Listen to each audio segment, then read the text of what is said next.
Filles, qu'est-ce que les garçons pensent à tort être attirants chez eux? Un jour, lors d'un rendez-vous, un gars m'a demandé ce que j'aimais faire. Je lui ai parlé de mes hobbies.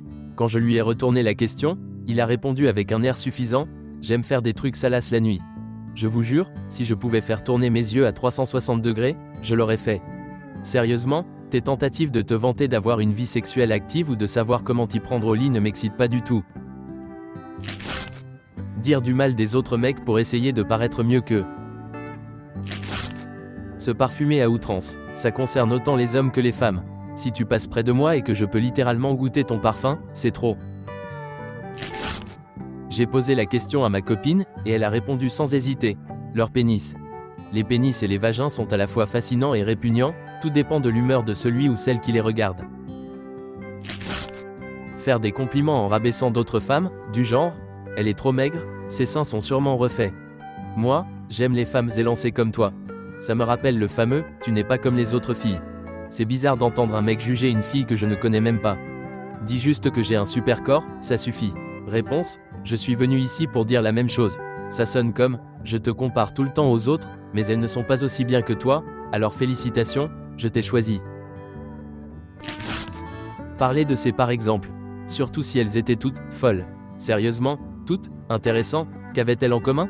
Dire que toutes tes ex étaient folles peut signifier plusieurs choses. Tu interprètes des émotions et des réactions humaines normales comme de la folie au lieu d'admettre que tu étais un connard et que leur comportement était justifié.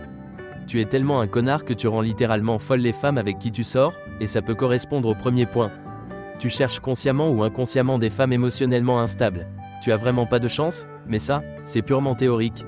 Je n'ai jamais rencontré de gars qui disaient que toutes ses ex étaient folles et qui ne rentraient pas dans l'une des 3 premières catégories. Frotter le clitoris comme si tu essayais d'allumer un feu. Les gars qui pensent que les filles veulent entendre parler de leurs aventures sexuelles. Réponse: je ressens la même chose envers les filles. Je ne veux rien savoir de vos précédentes aventures. Ça ne m'impressionne pas, ça me dégoûte. Je ne parle jamais de mes anciennes histoires, sauf si on me le demande. Les cheveux trop gominés. La barbe trop travaillée plus les cheveux pleins de gel plus trop de bijoux. Dire: moi et mes potes, on pourrait facilement démonter ces mecs là-bas. Sérieusement? Les mecs qui, après quelques shots, pensent que montrer à quel point ils sont intimidants est impressionnant. C'est ridicule. Réponse: ça me rappelle ma meilleure anecdote. Une fois, j'étais dans mon bar préféré, j'ai commandé une bière et je la ramenais à ma table. En passant, j'ai accidentellement bousculé un mec, qui s'est immédiatement énervé. Je me suis excusé, j'ai posé ma bière et je me suis retourné vers lui. Il a continué à gueuler devant ses 4 copines. Après quelques échanges, et alors qu'il était à 10 cm de mon visage, j'ai suivi ma règle. Si tu es aussi proche, c'est que tu veux un bisou. Alors, je l'ai embrassé sur la bouche. Il est devenu fou et m'a poussé, mais la sécurité l'a sorti du bar. Depuis, je suis convaincu que la meilleure façon de calmer un agresseur, c'est de l'embrasser. Et j'en suis fier. Merci d'avoir regardé. Les filles, selon vous, qu'est-ce que les gars pensent à tort être attirants chez eux? Dites-le dans les commentaires, et allez voir nos vidéos sur les life hacks non éthiques et les idées reçues absurdes.